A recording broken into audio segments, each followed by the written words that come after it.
Gisele falou, eu sinto a presença do Senhor aqui. Amém? Toda glória a Ele. Então vamos abrir nossas Bíblias no Evangelho de Lucas, no capítulo 7. Nós vamos ler do verso 11 ao verso 15. Amém? Evangelho de Lucas, capítulo 7, do verso 11 ao verso 15. Aleluia. Quando vocês encontrarem, digam amém. Amém. Toda glória a Ele. Então diz assim no verso 11: E aconteceu pouco tempo depois de ir à cidade chamada Naim, e com ele iam muitos dos seus discípulos e uma grande multidão. E quando chegou perto da porta da cidade, eis que levava um defunto, filho único de sua mãe, que era viúva. E com ela ia uma grande multidão à cidade. E vendo-a, o Senhor moveu-se de íntima compaixão por ela e disse-lhe: Não chores. E chegando-se, tocou o esquife, e os que o levavam pararam, e disse: Jovem, eu te digo, levanta-te. Verso 15 diz: E o defunto assentou-se e começou a falar, e entregou-o à mãe. Vamos orar aqui, queridos. Senhor, nessa hora, Jesus, nós entramos em Tua presença com um pedido especial. Nós queremos, Senhor, nessa hora que o nosso coração esteja disponível para a Tua palavra. Nós queremos, Senhor, receber liberalmente tudo aquilo que Tu tens para nós nessa tarde. Ó Deus, que nada tire a nossa atenção nessa hora. Que cada uma das tuas filhas receba a porção que Tu tens para elas. Em nome de Jesus nós te pedimos, porque nós cremos. Amém. Sente glorificando o nome do Senhor, queridas. Essa é uma passagem muito conhecida, que é muito abordada por vários anos, e principalmente quando nós falamos com mulheres. Então a gente está falando aqui de um momento, em um contexto, em que Jesus, ele já havia começado o seu ministério terreno, ele já estava conhecido. A gente vê que esse momento também, Jesus já havia sido validado pelo próprio Deus. Ele, quando foi ali no ato do seu batismo no Rio Jordão, ele recebeu a voz de Deus dizendo: Esse é meu filho amado em quem me compraz. Ele estava sendo autorizado a começar publicamente o seu ministério. A gente vê também que Jesus já havia sido tentado, provado no deserto. Ele já tinha passado pela prova da resistência para ser o Filho de Deus plenamente aqui na terra.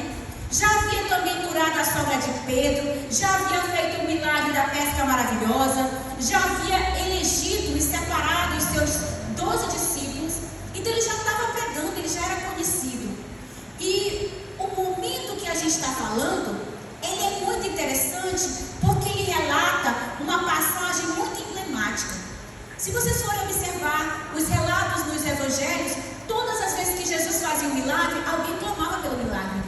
Então o cego gritava: Filho de Davi, tem misericórdia de mim, porque ele sabia quem era Jesus e ele sabia que Jesus poderia curá-lo. Ou as pessoas que tinham algum problema de enfermidade, as pessoas iam até Jesus: Cura minha filha. Ou amigos que levavam um amigo na cama e descia pelo telhado, de tão grande a multidão que estava naquele lugar. Aqueles amigos sabiam quem era Jesus e sabiam que ele poderia curar. Então o cenário aqui não é igual a esses outros cenários em que havia cura, libertação de demônios, havia ressurreição. Aqui era diferente.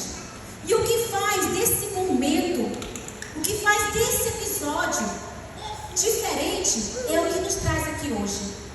Por vezes a nossa história, ela se parece muito umas com as das outras, mas a gente fica cego com a nossa dor e acaba não percebendo que há dores semelhantes ou dores maiores que a nossa. Então nós vamos ver que pessoas romperam o legalismo, como foi o caso da mulher cananeia, que era de outra cultura, de outra religião, de outro contexto, e ainda assim ela foi atrás de Jesus, porque ela sabia quem era Jesus. Então a gente vê que Jesus era famoso, ele era conhecido, ele fazia milagres, ele tinha poder, e as pessoas sabiam disso. Só que a gente vê que nesse cenário, ele não é parecido. Ninguém está procurando Jesus aí. Vocês percebem? Ele está entrando na cidade, Ele está andando com uma multidão e de repente ele encontra uma outra multidão. São duas multidões com objetivos diferentes. Uma multidão está seguindo Jesus e a outra multidão está seguindo um velório. Uma multidão está seguindo Jesus porque quer cura e a outra multidão está seguindo o velório porque vai fazer um enterro. Então os objetivos dessas duas multidões é diferente. Porém Jesus é um só. E apesar dele estar sendo conduzido, caminhando com uma multidão, isso não o impede de ver que a outra multidão que está levando alguém para ser enterrado está ali. Ele consegue ver. Ele consegue ver. E aí o que a gente pensa com isso? Por que essa história nas proximidades da entrada da cidade de Naim, ela é tão chocante? Por que isso é tão forte para nós? Por que isso tem a ver com a gente? Vocês vão ver que até o final dessa palavra você vai se identificar com essa mulher em alguma medida. Então, essa história nos toca porque ela toca na nossa própria história. Nós estamos falando de uma situação atípica. Jesus está em pleno exercício do seu ministério. Jesus está exercendo a sua missão: curar, libertar, ressuscitar. Ele está exercendo. Mas ao seu lado passa uma multidão que não está vendo o que ele está fazendo, porque está com um objetivo diferente. Então nós, por vezes, se nós pararmos para pensar, nós somos seres limitados no tempo. A gente não consegue dimensionar como que para Deus é olhar para a terra e ver alguém muito feliz com o nascimento de um bebê, ou o mesmo Deus olhar e ver alguém que está perdendo um filho único. De um lado uma grande alegria, do outro lado uma grande tristeza. E o mesmo Deus se comove de íntima compaixão. O Deus que celebra conosco as nossas vitórias, as nossas conquistas, o Deus que se alegra, é o mesmo Deus que conhece quem está chorando, que vê quem está chorando e que chora com ele. Muitas pessoas dizem: eu não sou crente porque Deus abandonou seu próprio filho na cruz. Porque ele disse: Pai, por que me abandonaste? Mas se nós realmente conhecermos o Senhor, nós sabemos que ele jamais abandonou seu filho, porque era ele que estava ali. O próprio Jesus diz: eu e o Pai somos um. Como que você pode se deixar? Não, nessa batalha vai só uma parte da região e a outra região não vai, porque eu não quero ir, se eu sou uma só pessoa. Quando nós nos casamos, nós somos um só com o nosso marido. Quando o nosso marido se alegra, nós nos alegramos com ele. Quando o nosso marido se entristece, nós nos entristecemos com ele. Quando ele chora, nós choramos com ele. E se por acaso o marido se alegra e a esposa se entristece, não está tendo comunhão. Só que com Jesus e o Pai, nunca deixou de haver comunhão, porque eles eram um só. E assim como ele orou, que eles sejam um só comigo, como eu sou contigo, ele sabia a dor do seu filho. Então nós estamos vendo aqui que a nossa capacidade é limitada. Ela é limitada. Por vezes nós estamos aqui de um lado chorando, mas a gente fica com raiva porque tem alguém se alegrando do lado. Vocês já perceberam? Tem um velório aqui, estão colocando música ali. A gente fica ofendido. Não fica ofendido? Talvez era uma grande conquista que a pessoa sonhou tanto e de repente ele conseguiu, mas foi no mesmo dia que morreu alguém, no mesmo dia que alguém teve um acidente, no mesmo dia que alguém foi demitido, no mesmo dia que um casamento se desfez. E aí você fica ofendido. Por que está se alegrando se eu estou chorando? A gente não tem a capacidade, queridas, de mensurar o que o coração de Jesus pode. Amém? Mas enquanto nós caminhamos com Jesus, nós nos esquecemos que ao nosso lado há pessoas que estão passando por situações iguais a nossas ou piores que a nossa. Quantas vezes eu já vi pessoas que dizem assim: tua dor não é grande não. Menino, vai lá em casa para tu ver. Teu menino são danado, não, vai lá em casa para tu ver os meus. Sempre que é naquela competição, o meu problema é maior, a minha dor é mais profunda, o meu caso é insolúvel. Parece que é uma disputa. Tá sofrendo? Não, tem alguém que está sofrendo, eu sofro mais. Mas o Senhor não é assim. Ele entende as nossas dores, Ele entende as nossas limitações, e Ele não nos trata de acordo com as nossas limitações. Amém? Jesus, Ele nos vê e Ele entende o nosso problema, e Ele se coloca ao nosso lado. E aí o que me chama a atenção é que aquelas duas multidões, elas têm um papel muito simbólico. Uma multidão está com sede de Jesus, querendo Ele, querendo a presença dele, e a outra multidão está caminhando com aquela mulher, levando aquele corpo para o fim, está levando aquele corpo para o último estágio, vai ser enterrado, e acabou. Essas multidões, elas representam muito as pessoas que estão ao nosso lado. Nós temos um grupo de pessoas que caminham com a gente para a igreja, para estar em busca de Jesus, mas nós também temos pessoas que caminham perto da gente, vendo a destruição.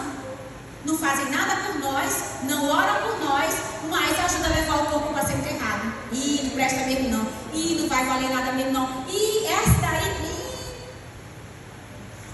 não ora com você, não te ajuda, não vai para a igreja, mas vem com a palavra do mal, ajudando a enterrar. Vocês estão entendendo? Diga amém. Aleluia. Objetivos diferentes, multidões com objetivos diferentes. Nós precisamos identificar que tipo de multidão está andando ao nosso lado. Que multidão está conosco? Aquela que nos ajuda a seguir Jesus, ou aquela que nos ajuda a levar o povo para ser enterrado, para dar a palavra final? Acabou.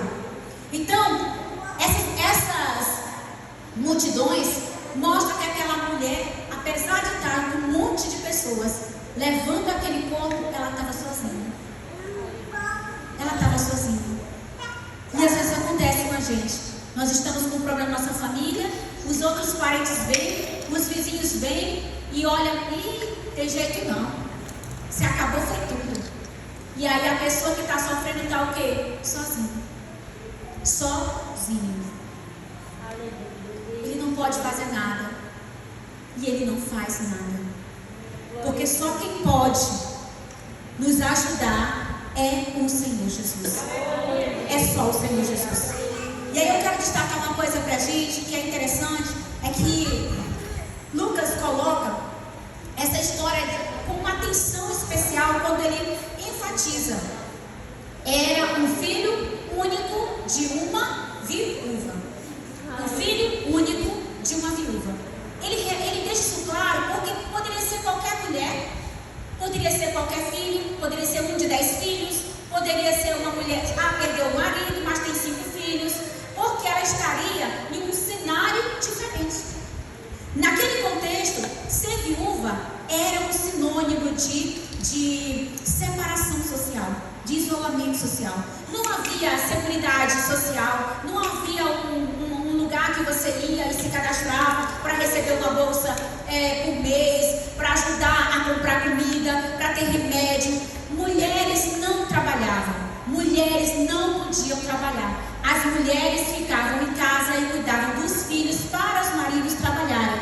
Quando porventura perdia o marido, quem trabalhava eram os filhos. As filhas não trabalhavam. Mas aquela mulher, ela tinha uma esperança, já que o marido dela morreu, ela tinha um filho que iria trabalhar para ajudar a manter aquela casa. E o que Lucas diz? Morreu o filho único de uma viúva. Ela já estava sem esperança porque o marido morreu e agora o único filho havia morrido. Isso aqui pode ser aplicado para nós em muitas coisas, sabe? Essas informações, elas são importantes porque nós podemos trazer para a nossa vida pessoal e pensar: quando uma mulher se torna viúva, metaforicamente, por vezes nem precisa que o marido morra fisicamente, mas há mulheres que lutam tanto que parece que não tem marido. Vocês já viram? Mulheres que lutam tanto que parece que não tem marido. E olha que o marido pode até trabalhar fora. Não é só questão financeira. É possível ser viúva com marido vivo. Vocês sabiam? É possível ser viúva com marido vivo. Um marido que não comunga, que não tem comunhão, que não tem união, que não é um com a esposa. Na hora de criar os filhos, vai lá e resolve. Olha, esse menino está aprontando demais. Vai lá resolver com esses meninos. Se anulando de ir lá tomar a rédea sou o homem dessa casa, o sacerdote desse lar. Quantos homens, porque trabalham fora, acham que a mulher tem que responder por tudo? Quebrou uma xícara, não posso botar nada nessa casa. Mulher viúva de marido, vive. Não vai com ela para lugar nenhum. Não pega na mão dela. Não se importa com ela. Não elogia, não honra, não ama. Por isso que a palavra do Senhor diz: maridos, ame suas esposas. Ame. Porque, irmãs, é muito fácil o marido simplesmente achar que ele ama porque está vivendo na mesma casa. Achar que ele ama porque ele está colocando dinheiro dentro de casa. Achar que ele ama porque ele está no contexto. Só que ele não está exercendo o seu papel fielmente. E há viúvas, sim, com o marido vivo. Outra coisa que pode nos chamar a atenção com relação à falta de esperança dessa mulher é pensar: todo mundo está seguindo comigo aqui, vão levar meu filho para enterrar, e quando eu voltar para casa vazia? E quando eu voltar, que não tiver ninguém comigo, eu vou ficar mendigando, sentada nas portas, pedindo, porque não tem quem supra mais as minhas necessidades. Imaginem, queridas, que o Senhor tente colocar no nosso coração esse pensamento: como seria voltar para uma casa vazia, que não tem a alegria dos filhos, que não tem o aconchego de um marido, que não tem mais esperança. Ela morreu junto com o filho. Ela estava caminhando, morta, ao lado do corpo morto do seu filho. E eu digo para vocês, quando a mãe perde um filho, ela morre junto. Ela pode ter 5 filhos, 10 filhos, morreu um, ela nunca mais será completa. Vocês entendem? Nunca mais. Eu não sei se vocês que Deus livre já tiveram essa experiência. Eu tive uma experiência de aborto. E eu fico sempre lembrando, como seria? Quantos anos ele teria hoje? Estaria estudando? Eu sou grata pelos meus filhos, mas eu fico me lembrando. Eu sei que o Senhor levou porque Ele tinha um plano de levar. Mas a minha parte humana e natural, eu por vezes penso, teria tantos anos. E eu digo para vocês que a morte de um filho não precisa ser a morte física. Pode ser um abandono dentro de casa. Pode ser o isolamento. Pode ser o filho que não respeita, que não honra o pai, que não honra a mãe. Recentemente eu estava vendo uma psicóloga falando sobre a adolescência. Eu me interesso muito pelas fases, porque desde que eu me casei, eu sempre estudei para entender como criar meus filhos. Quando eles eram bebês, eu tinha agendas, calendários, entendendo tudo, anotando remédio, como que para não adoecer, se adoecer isso. Então eu tinha sempre essa preocupação. E quando chega a fase da pré-adolescência, o que faz? Estuda, anota, copia, se tiver que tomar remédio, isso. E aí eu vi uma psicóloga falando recentemente que, se vocês perceberem, as crianças começam na igreja pequenas, mas há um momento que elas param de vir. Ah, não vou hoje não. Ah, não vou não. Ah, eu vou fazer uma tarefa com um amigo. Ah, eu vou fazer uma atividade, não sei o quê. Acaba, aí a gente vem sozinho, e aí o vocal começa a diminuir. E aí os jovens param de ir para a igreja. E é exatamente na adolescência. Por quê? A ciência diz que do 0 aos 13, 14 anos, a gente vai construindo com os nossos filhos, ensinando. E eles vão olhando para a gente, achando que a gente é o super-herói, a mamãe é boa, confia no papai, confia na mamãe, amam a gente, super-herói, minha heroína, eu quero ser como a minha mãe, eu quero ser como meu pai. Mas dos 15 aos 21 anos, acredita? 21 anos, há uma lacuna, um buraco, como se eles perdessem a forma, como se eles perdessem a noção deles mesmos, viram um vazio, que o mundo, os contatos, as influências com os outros, na escola, vai moldando. Aí a rebeldia: não gosto do meu pai, não vai me pegar na escola, não me beija não, oh mamãe, não me aperta não, mamãe não, papai. E aí vai se debruçando sobre o quê? Sobre o telefone, sobre os amigos externos, sobre coisas que não deveria. Começa a ter acesso a coisas que a gente nem sabe. E aí durante esse período ele vai se reconfigurando de uma maneira terrível. E muitas de nós não sabem lidar com isso. já chega cansada do trabalho, agitada, e quando ele está agitado, a gente se agita mais, e a gente vai, deixa pra lá, ah, não quer vir comer não, pois então fica aí, ah, não tô nem aí não, porque a gente já está tão cansado que a gente só quer descansar, e é o tempo que dá mais trabalho, muito mais trabalho. E aqui é quando fala, quando os filhos morrem. Quantos pais perdem os filhos nessa fase? Infelizmente, perdem muitos. E aquela mulher estava com seu único filho morto, sem esperança, perdido, para sempre, indo enterrar.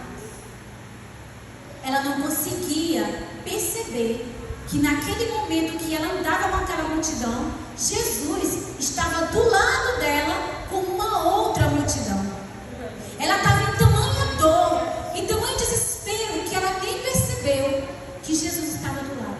Aleluia. Sabe quando a gente está tão desesperado, que a gente acha que já orou tudo que podia orar, que já pediu tudo, então a gente diz, acabou, não tem mais jeito, aqui acabou.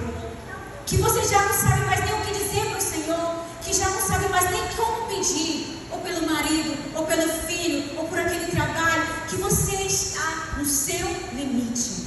Aquela mulher estava no limite dela. Aleluia, Deus. Ela não ousava levantar os olhos para saber que Jesus estava do lado.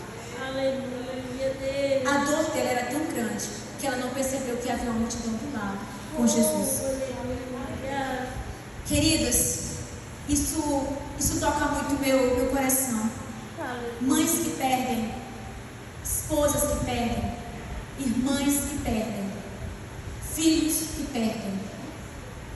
Nós perdemos muitas coisas ao longo da nossa vida. E quando nós perdemos, a primeira coisa que sai de nós é a capacidade de continuar confiando em Deus. Vocês sabiam? Quando está tudo bem, a gente confia forte. Eita Deus, glória! A gente faz uau! Mas quando a gente está no fundo, quando a gente está no fim, a gente já não sabe mais nem o que pedir e nem como pedir. Então, os filhos, eles podem morrer ao nosso lado quando ele abandona os ensinamentos da gente. Sabe, quando a gente insiste, meu filho não faz isso, minha filha não faz isso, por favor, e eles simplesmente abandonam, deliberadamente. Isso é uma morte para eles. Sabe outra coisa que mata os nossos filhos? Quando eles priorizam o mundo, quando eles acham o mundo melhor do que a casa do Senhor, quando eles veem o mundo mais interessante, mais bonito, mais rico do que o reino de Deus. Quando os olhos deles se enchem com as concupiscências, quando eles acham que lá fora é mais aventura, é mais criatividade. Ah, ser crente é muito chato. Ser crente é muito chato, porque eles estão limitados a esse plano e eles não conseguem ver além do que eles estão vendo com seus olhos naturais. Então, quando eles se entregam aos vícios, sutilmente, ninguém nasce fumando, ninguém nasce bebendo, ninguém nasce usando substâncias, ninguém nasce, mas há um momento que eles vão e se entregam para essas coisas, e aí eles estão morrendo. E outra coisa que eu penso é quando eles simplesmente perdem o respeito. Nenhuma dessas outras coisas começa sem que o respeito tenha sido perdido primeiro. Todas as outras coisas, amizades terríveis, concupiscência dos olhos, concupiscência da carne, ela só entra quando não há respeito com os pais. Ela só entra quando não há respeito por Deus, quando não há honra para o Senhor. E eu oro sempre, Deus, ajuda as mulheres nesse tempo a levar os filhos a amarem o Senhor de tal forma que eles desejem conhecer o Senhor. Meu Deus, coloca sobre nós um entendimento e uma palavra de sabedoria para alcançar os nossos filhos, para alcançar a nossa casa, para alcançar essa geração. Porque, irmãs, precisamos de palavras de sabedoria. Insistir insistir. Muitos lares que nós estamos aqui hoje, que nós representamos, pode ter que tem alguém assim. Muitos lares aqui hoje, pode ter alguém que está nessa condição.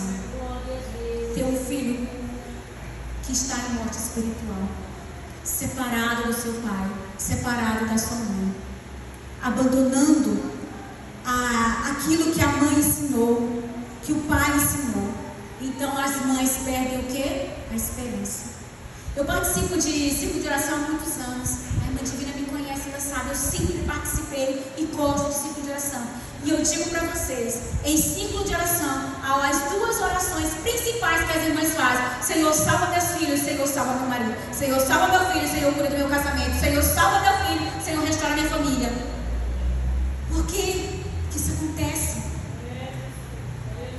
É difícil você sentar ao lado de alguém que está orando e a pessoa dizer: Senhor, que alegria, meus filhos são todos salvos, casados, felizes. Muito difícil, porque vai ter sempre alguém: Senhor, salva meu filho, Senhor, salva minha filha, Senhor, alinha, Senhor, o caminho que ele caminha, Senhor, muda as pessoas com quem ele se relaciona, e clama, e chora, e pede. Senhor, me dá sabedoria. Senhor, me levanta na minha casa. Senhor, não deixe que essa multidão que está me ajudando a levar ele para ser enterrado cegue os meus olhos e me impeça de ver Jesus do meu lado. Senhor, me dá posição, Pai, em Ti. Eu quero Te ver, Jesus. Eu quero Te ver ao meu lado. Eu quero acreditar que o Senhor está do meu lado. Eu não quero perder a capacidade de ver Jesus. Eu não quero perder a capacidade de saber que não está do meu lado. Aleluia. Eu vim dizer para vocês, queridas, não chorem. Jesus disse àquela mulher: não chore. Ele viu aquela mulher.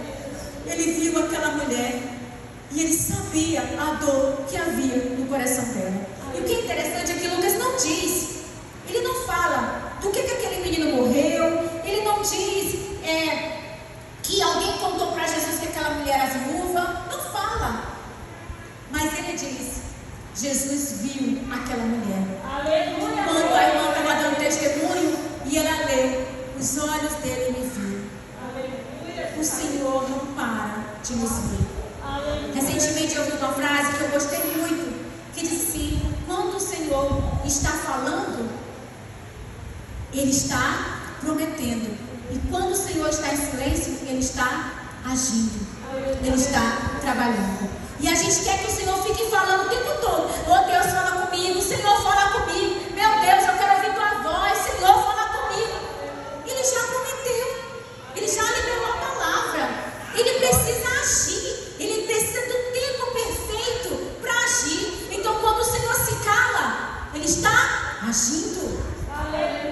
Eu tenho certeza que se eu fosse perguntar quem aqui já recebeu uma palavra, uma promessa de Deus, todos nós recebemos, mas a gente quer que Ele continue falando, a gente quer que Ele continue falando. Esse é o tempo dele agir. Aleluia. Jesus não pensou duas vezes. Ele se aproximou daquela mulher e ele falou para ela: não chores. E uma coisa interessante, quando Jesus se aproxima dela, ele olha para ela e diz: não chore. E depois ele faz o que? Ele toca no esquife, que é aquela espécie de caixão aberto. E ele toca no esquife. E a gente sabe que para a lei judaica, eles não podem tocar em morto, porque eles se tornam impuros cerimonialmente. Então tocar em um morto era algo terrível. A pessoa que tocava em animal morto, em pessoas mortas, tinham que sair do meio das pessoas e tinham que ir para um outro lugar para ser purificado cerimonialmente, para voltar para o convívio social. Mas Jesus, ele toca naquele corpo. E o que isso me faz pensar? O que é curioso é que essa visão preconceituosa que a gente tem com relação a pessoas que ajudam outros em condições de pecado. Sabe, quando você vê alguém na rua que está em condição de pecado, todo sujo, drogado, bêbado,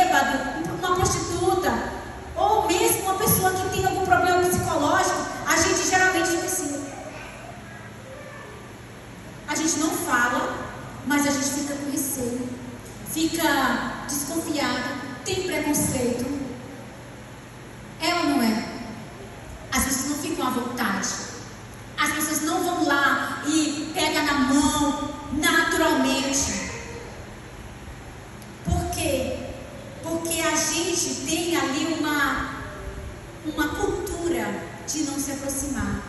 Minha filha, não fale com estranho. Meu filho, pelo amor de Deus, não se aproxime desse povo. Tenta ao máximo se separar. Com certeza as pessoas que estavam acompanhando aquele velório não tocaram naquele corpo, não tocaram naquela situação. Por vezes nem a própria mãe tocaria no corpo, para ela mesma não ficar impura. Há pessoas que abandonam os filhos porque não querem. Ah, não quer não? Pois tá bom, pô, na minha casa tu não entra não. Bebo assim tu não entra. Aqui tu não fica. Então, existe um medo, um distanciamento e um abandono dessas pessoas. A gente pensa logo, esse aí está morto. Esse aí não tem mais jeito. Pode enterrar. Não tem mais jeito. Depois que fica nesse nível, acabou. E aí o que Jesus fala? Jesus não tem que tocar em pessoas. Jesus não tem que tocar nos nossos filhos. Jesus não tem que tocar em nossas vidas. Jesus não tem que nos dar a vida de novo. Ele devolve a vida para quem morreu. E o próprio Jesus disse: o médico não veio para quem está são, o médico veio para quem está enfermo. Jesus não veio para aqueles que já são santos. Jesus veio para quem precisa de salvação. E eu digo para você que por mais que a gente pense, meu Deus, eu acho que não tem jeito, Jesus veio para quem não tem jeito. É Ele que pode fazer o impossível, não somos nós. A nós cabe apenas crer e confiar que Ele pode fazer. Ele tocou naquela pessoa, naquele rapaz, e Ele deu a vida para aquele jovem. Ele disse: levanta-te. E em seguida, algo extraordinário aconteceu. O rapaz se levantou, começou a falar. E o que Jesus fez no final? Ele entregou o filho para a mãe. Ele vai devolver seu filho. Ele vai devolver seu marido. Ele vai devolver a vida ao seu lar. Ele vai devolver. Porque se de alguma maneira, de alguma forma você perdeu algo dentro da sua casa, o Senhor deseja que você reencontre com vida, com saúde, restaurado para a glória de Deus. Ele curou, restaurou e devolveu. Ele devolveu. Isso fala muito no meu coração. Quando a irmã estava cantando a canção, o que eu posso dar para o Senhor? Nada. Tudo que eu tenho é dele. Eu só cuido porque Ele permite que eu cuide dessa família. Ele permite que eu cuide dos meus. Ele permite que você cuide deles. E se porventura alguma coisa está errada, Ele vai restaurar e vai te devolver. Ninguém ama nossos filhos mais do que o Senhor. Ninguém ama a nossa vida mais do que o Senhor. Aleluia. E o que eu aprendo com essa história? Eu aprendo duas coisas importantes. E eu quero que a gente fique com isso hoje. As multidões, as duas multidões, tinham objetivos diferentes. Uma multidão caminhava com Jesus e a outra multidão estava levando o corpo para morrer, para ser enterrado. Corpo morto para ser enterrado. Que o Senhor nos dê entendimento, queridos. Que Ele nos dê a capacidade de olhar e fazer a leitura correta. Que multidão está ao meu lado? A multidão que está ajudando a levar para morrer? Ou a multidão que vai me ajudar a conduzir para Jesus? Isso é muito importante. Quem são as pessoas que caminham com você? Quem você se espelha? E quem você se admira? São pessoas que vão te ajudar a levar seu filho e sua família para os caminhos do Senhor ou te tirar dele. E a segunda coisa é que eu penso, Jesus, só Ele pode nos ajudar a entender isso. A segunda coisa é que a dor daquela mulher, a dor que ela sentia era tão grande que impedia ela de ver Jesus. Isso acontece. A dor ser tão grande que você não vê Jesus. Seus olhos estão chorando, embaçado, e você não consegue perceber que Ele está ao seu lado. E você diz: misericórdia, Senhor. Ele já promete que as misericórdias dele são o quê? Longânimas, e que se renovam toda manhã. Toda manhã.